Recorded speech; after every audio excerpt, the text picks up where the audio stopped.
Hi guys, so welcome to my QPR review, and there's not really much I can say about the game in truth. It was a really poor game. Neither team had much quality in it. Neither team created much, no real clear-cut chances for either team.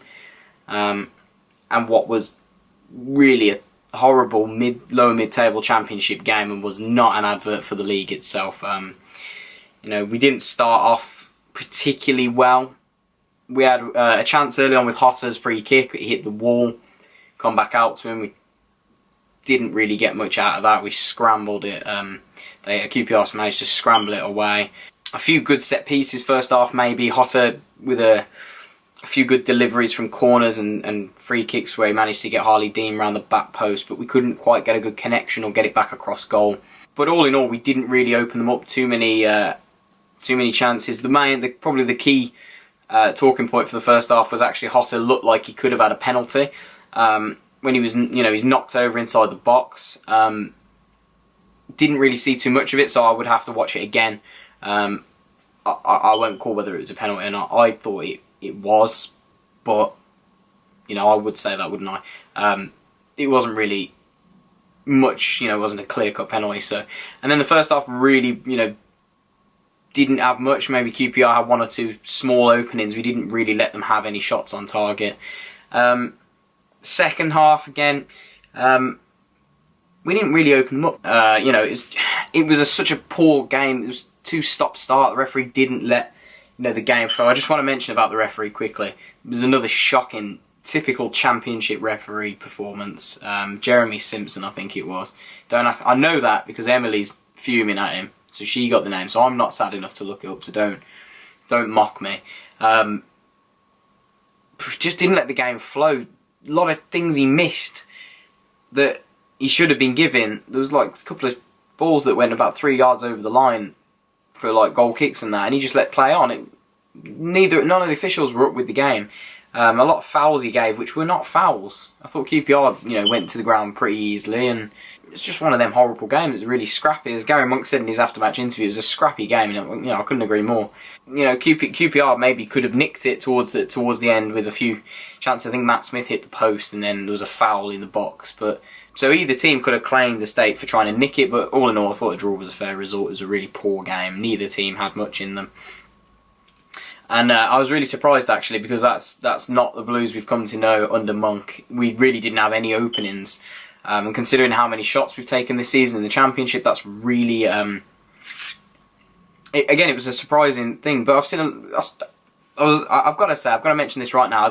I doubt he's going to watch this, but whoever was on BBC WM was listening on the way home, and some lad came on and was hammering Monk and the tactical decisions and the system and the personnel. Whoever you are, you're an idiot, mate, to be honest. You're an absolute moron. Changing the system, he was like, we've got no goal threat, we've got nothing potent up front, the system's all wrong, we don't look attacking enough, let's go one up front, he says. Right, that makes sense, doesn't it? That makes complete sense. Let's take a striker out, yeah? We basically play with 4 forwards. The wingers are basically forwards anyway. So he's moaning at the system. And I know I've said I called before the Forest game to change the system. That was just purely because we could counter-attack. I said it not because I'm unhappy with the 4-4-2. It was a suggestion to say, let's change it because we can counter it. We can get more men behind the ball and look to break out quicker. It wasn't because I was unhappy with Monk's 4-4-2. Because at home, I think it's so effective.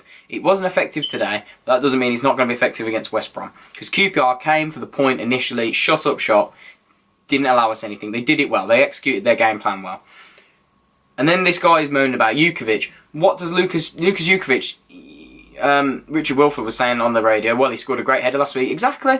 This guy's moaning that Jukovic does nothing and he doesn't run. I'm pretty sure Jukovic works the hardest in the team. I don't see anybody run more than Lucas Jukovic. Maybe Kieftenbeld and maybe Magoma sometimes. I'm sorry, I won't have people slating Lucas Jukovic. I think sometimes he's ineffective in what he does in terms of we played too many long balls and it's too predictable. But this guy is saying Jukovic doesn't deserve to start. I'm sorry, that is just absolutely outrageous to say. I thought he was ineffective at times today purely because he was up against 2 big centre-backs and their full-backs are quite big as well. So he wasn't going to do much. But that's fine. We didn't know how QPR were going to set up like that. We didn't know that we were going to be so defensive and physical. So at that point, Monk probably should have changed it a bit earlier than he did. Shay Adams didn't have a good game. However, I would have kept him on and brought Bogle on. I don't know why he put Viv Solomon up front. Okay, a bit of pace, but I would have took Magoma off and brought Viv Solomon on, because Magoma had one of his more ineffective games. I think he was isolated out wide, didn't work hard enough for me, which is fine.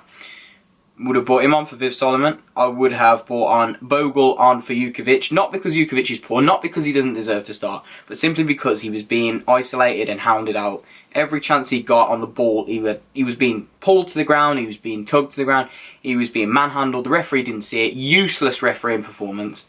And at that point, you should have changed it. 55, 60 minutes, Shay and Bogle up front, try and get him in behind, let's get some pace, let's get some bodies into the box. But I'm not angry at Gary Monk. It's not his fault. You know, it's football sometimes. It just doesn't work. And then I probably would have tried to bring on Mahoney or something like that for Hotter. Not that Hotter had a bad game, but, you know, trying to change things. Try and change. Hotter comes inside. Maybe have Mahoney who can go on the outside and try and take people on. I don't know. But again, it's a 0-0. It's more than it's about what both teams deserved. No team deserved to win it. I was a little bit surprised with his change in system, change in starting personnel. I'm surprised he brought Adams back in to start, but okay, they're similar players, Bogle and Adams, so it's neither or. It's not really an important sort of change. My only concern is that it leaves us with a bit of a sour taste going into the international break. We needed that win. It was a game we should have won on paper, and it was a game we should have won looking at it in the fixture list. Okay, we haven't. We don't dwell on it too long. Let's move on. We've got West Brom first game back. That's going to be such a tough game, so we're going to need to prepare well for this. That's why I was hoping we'd get the win, bring us good momentum going into that. But anyway, guys, let me know your thoughts on the game. Wasn't a great game, but I'd be interested to read your thoughts and see what you guys have said. Don't forget to like the video. Let's try and hit 20 likes again on this video, guys. You did so well with the last one. And don't forget, if you haven't subscribed, subscribe. And tell your friends to come and check us out. They won't be disappointed. And I will see you in my... I'm going to start the podcast, actually, guys. Look out for a podcast starting next week. I know I tried to start it before. I had some technical issues. Starting the podcast next week. Don't forget to look out for that, guys. You won't be disappointed. And I'll see you then.